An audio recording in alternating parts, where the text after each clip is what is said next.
back, everyone. Whether you've seen her on The Blaze or on your Facebook feed, Tomi Lahren is one of the hottest rising stars in conservative media and social media right now. So everyone, please welcome Tomi Lahren. Tomi, welcome. You flew in from Dallas just for the occasion. So, wow, you're 24 years old. You are just a rock star in the conservative community right now. But this, your social media following, you have 4.3 million followers on social media. Each of your videos are viewed an average of 5 million times. Why do you think you've resonated with so many people?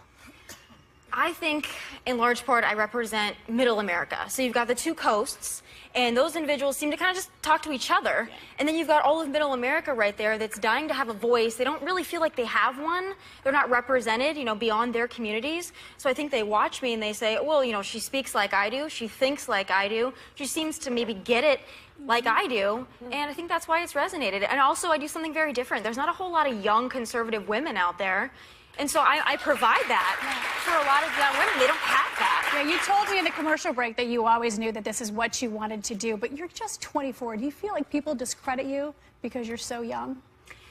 They do, but then I remind them that I'm sitting at the table with folks that are far older than me, and I'm here at 24, so I'm doing something right. You know, something that I'm doing is working.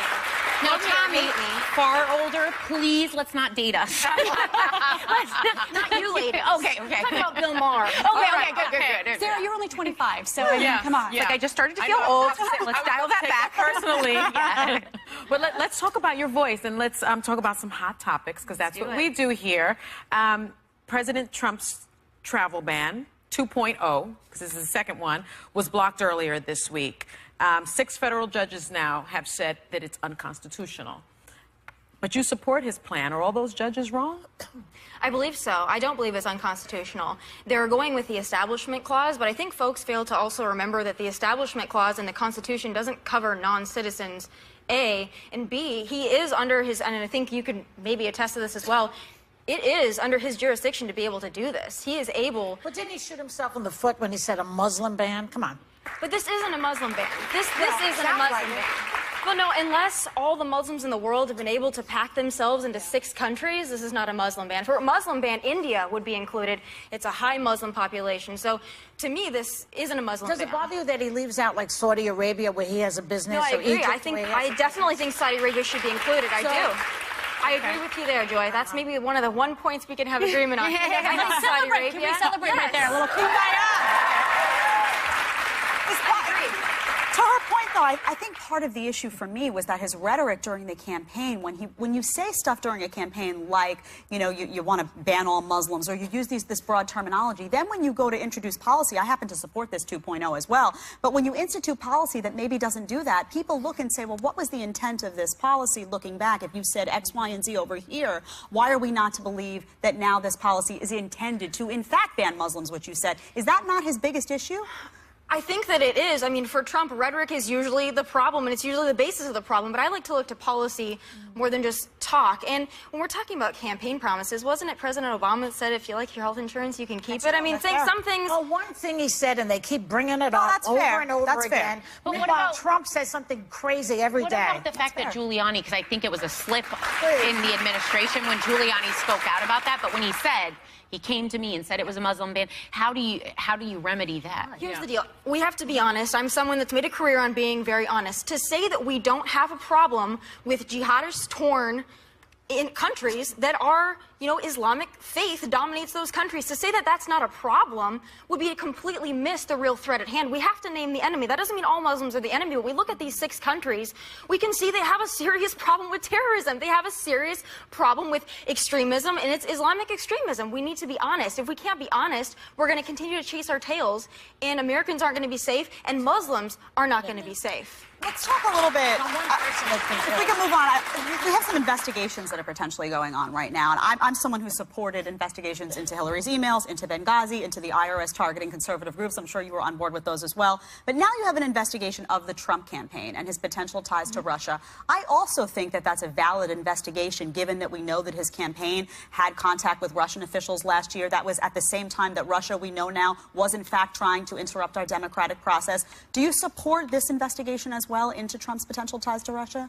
I support an investigation, but I support the investigation into wiretapping claims as well. I think if you're going to investigate one, you need to investigate the other. I think that that's only fair. And I also think it's important to point out that President Obama's President Obama's CIA, about Trump. But I'm talking about President Obama's CIA director. Yeah. He came out and said, I see no ties, I see no collusion here. So when President Obama, who's a Hillary supporter... Republicans said that too. Right. Well, when Obama's acting CIA director comes out and says, I see no evidence that there's ties But there's no evidence of wiretapping either. But right, so we should investigate both to the fullest.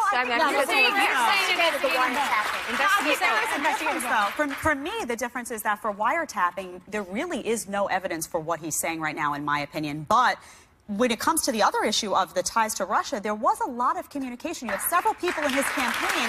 I'm concerned, for me, I don't care who the president of the United States is at the time. I'm concerned about protecting the democratic process. So for me, there is a big distinction between those investigations because one is more founded than the other. And that's where we can agree. I think both need to investigate. But they cost money. They cost money. So if you're going to investigate it, I want to know that I want some reason for the investigation. Otherwise, I don't want taxpayers on the line. All right, let me ask you this question because we're running out of time. We are a show about women, so we talk about women's issues a lot, and mostly female, although we have some lovely men here today. So I would like to ask you, woman to woman. All right. Is it difficult for you to support Trump as a leader when he treats women so poorly, the things that he said about women? Remember that horrible tape, the Access Hollywood tape? I won't even repeat it, it's so gross. Mm-hmm. And not to mention the things he said about Megyn Kelly and about Alicia Machado, all that stuff against women. You know, if we go back to the campaign, which is when most of this took place, I looked at the things that President Trump said, and I look at the things that Hillary Clinton did, and I had to weigh them. But I did. But now we're talking about now. What did she say that was so horrendous towards men? Towards men. You know, she stayed married to Bill Clinton, so was she giving him a pass then? But beyond that, would that be seen as a sign of strength to pursue through the vow of marriage? Tommy, don't you believe in love? Of course I do, but I want to get to your question because this whole Trump is anti-woman thing, I just don't buy it because if he was so anti-woman, why did he select a female to run his campaign? If Kellyanne Conway had been a Democrat, you all at this table would have been applauding her, singing her praises. So if he doesn't like women, he's anti-woman. I don't think he would have selected a woman to That's like run saying his all campaign. my best friends are Jewish and being an anti-Semite. It has nothing to do with I trust women. No, I think there's something to say you're putting your money where your mouth is.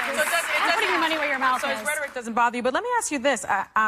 You call yourself a conservative Republican and a constitutional conservative, but you also consider yourself pro-choice, which is interesting to me because 68% of conservative Republicans think that abortion should be illegal across the board.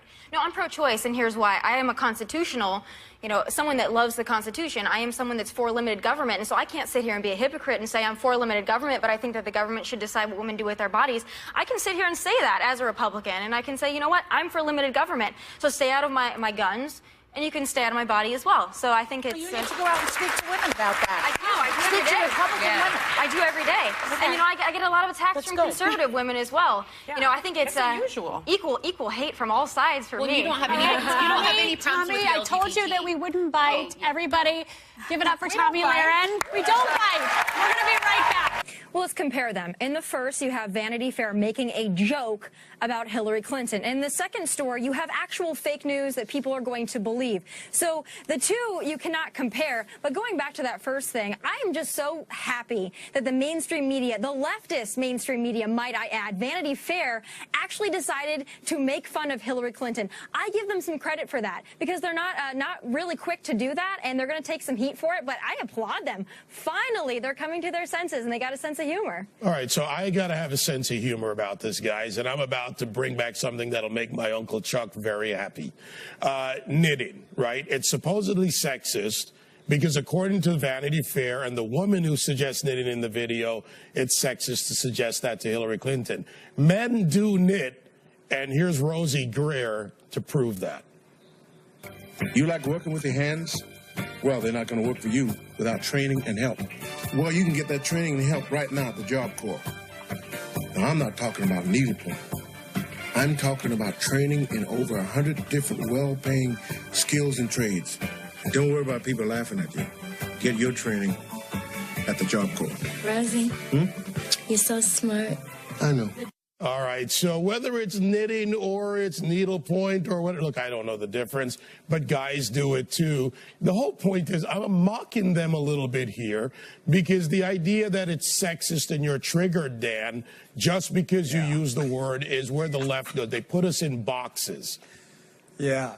Yeah, David, a couple things. Number one, if you're going to put out a video like this and subject yourself to the far left social media mob and their outrage campaigns, make it funny. Like, I'm sorry, it really wasn't that funny. It was kind of stupid. But secondly, yeah, I do applaud them, though, for finally, you know, opening themselves up to humor on the other side. But remember, it was a joke, liberals. A joke. J-O-K-E. Or if Joe Biden was spelling it J-O-K-E-E. You get it? You see how we do that? It's a joke. Laugh a little bit. You know, do you have to be victims all the time? I get it. You can't leave your safe spaces and put your color forms down and your magic markers. But smile. Turn that frown upside down. Laugh a little bit. Not everything is Manichaean and is the end of the world. Gosh, these people are the worst.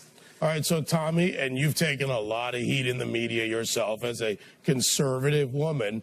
You know, are they going to change their behavior, or is it really that far gone on the left that the so-called feminine defenders will not defend women first, but separate them by their political categories? And by the way, the First Lady, by all accounts, successful. She speaks 5 languages. She's accomplished. This is someone who should be a story. Well, it's a very selective brand of feminism the left likes to use time and time again. Do I expect it to change? Absolutely not. But going back to the humor of the whole thing. Now, this is the left. This is a group of people, Kathy Griffin included, who thought it would be funny, thought it would be a joke to decapitate President Trump and pose for art. But now if we make fun of Hillary Clinton going in the woods or going to Whole Foods suddenly, that's below the belt, I'm sorry. I don't quite see it the way they do. I don't expect them to change, but I love triggering them because I just get really a kick out of it. Well, we've definitely created several microaggressions right here for many on the left. I'm okay with that. All right, guys, let's look a little bit ahead to 2018. You know, the strategy seems to be, as Obama did, as liberals do, put everybody in boxes, tell them this is your interest. Dan, first to you. Is this successful strategy for them? You know, it was in the past, David, when the Walter Cronkite, you know, Tom Brokaw era, when they had a monopoly over media. But the problem with the strategy that, in essence, is this. Don't vote for us. Vote against the Republicans because they hate you. That's the Democrats' motto and has always been their motto. The problem with that is as the monopoly starts to break down and information is disseminated through this channel that focuses on more fair and balanced stuff, you have, you know, Breitbart, Conservative Review, The Daily Caller. People are getting their information from different sources. So the short answer is no, it's not going to work in the future. Their information monopoly is breaking down and breaking down fast. So, Tomi, to take that and go further, do the Democrats have another strategy in place going into 2018 and looking at the midterms? They don't. They absolutely do not. Let's think about what they've done in 2017. They've protested. They've resisted. They voted against a tax break for 80% of Americans. Let's see. They voted to pardon illegal immigrants in California, or their leaders have decided to make those decisions. So they really have no platform. They have no agenda. All they want to do is resist. It's going to be really hard to win an election in 2018 or 2020 when the only thing that you have, the only thing you're promoting is identity politics and resistance. Meanwhile, Donald Trump is winning for all Americans. I'm really excited to see how these next elections are going to come out. Dan, Tomi, great to see you, and we'll do this again soon. Thanks. I want you to remind yourselves of 3 very important things. Number 1, you live in the greatest nation on the face of the earth. Number 2, Donald J. Trump is your president. And I see your Trump shirt, sir. In the Trump shirt, I see you. That was a good choice today. So let's go through those again. Number 1, we live in the greatest nation on the face of the earth. Number 2, Donald J. Trump is our president. And number 3, guys, this one is very important, so I want to hear you scream for this one. Hillary Rodham, email deleting, Benghazi lying, sham foundation, crooked Clinton is not.